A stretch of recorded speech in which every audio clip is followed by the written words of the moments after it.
Next, we're going to take a look at upper cross syndrome. So we're going to do some stretches to help alleviate this.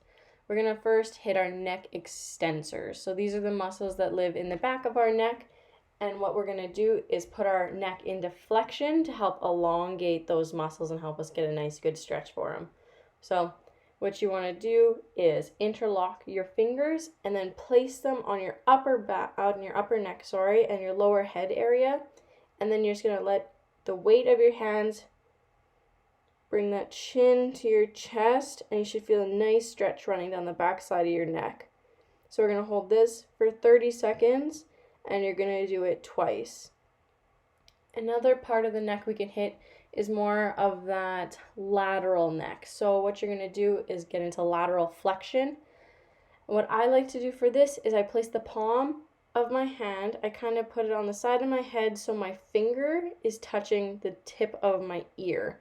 And then again, I just let my head fall to one side this time, and I just let the weight of my hand do all the work. I don't want to pull on my neck. I don't want to force anything because it is your neck and it is a part of your spine, so it's obviously very important. So just let the weight of your hand do all the work. You're going to hold for 30 seconds, and then you're going to switch over to the other side and do the exact same thing. So you're going to do the first stretch twice, both for 30 seconds, and then you're going to do this stretch twice as well on each side for 30-second holds as well. So the next stretch we're going to do is for our pectoralis major and minor. So what you want to do is you can use a wall or anything, but you want to stand next to a solid object that's about the same height as you. And what you want to do is place your hand slightly higher than shoulder level, okay? And then what you're going to do is kind of twist your body away from that point, like I just did there. And then you should feel a nice stretch coming across the front of your arm, kind of across your armpit, and then towards the middle of your chest there. So what you're going to do is hold this for 30 seconds, and then you're going to switch over to the other side. So same idea, you want that hand to be higher than shoulder level, and then you're going to rotate your body slightly away from that point, and then you should feel that nice stretch going down that arm and across that pec there. So you want to hold this stretch for 30 seconds on each side, and you're going to do it twice on both sides. So 2 sets of 30 seconds each.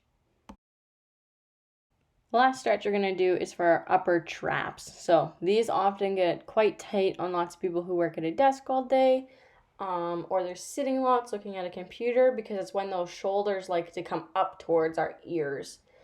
That's what those muscles do. So what we want to do when we're doing this stretch is really make sure that we're pressing those shoulders down, so then we're really elongating that muscle. That's one of the biggest things with this. So what you want to do is you can be seated or standing. It doesn't really matter. It's personal preference. What you're going to do though is have one arm hanging beside you, and you're just going to lightly grab that arm with your other hand, and you're just going to lightly give it a nice little tug to make sure that it's really down and that you're getting the full benefit of this stretch. Then what you're going to do is let that head fall to the other side, and you should feel a nice stretch coming down the side of your neck and almost going down by that clavicle, by that collarbone area. So what you're going to do again is you're going to hold 30 seconds on one side, and then you'll do 30 seconds on the other side.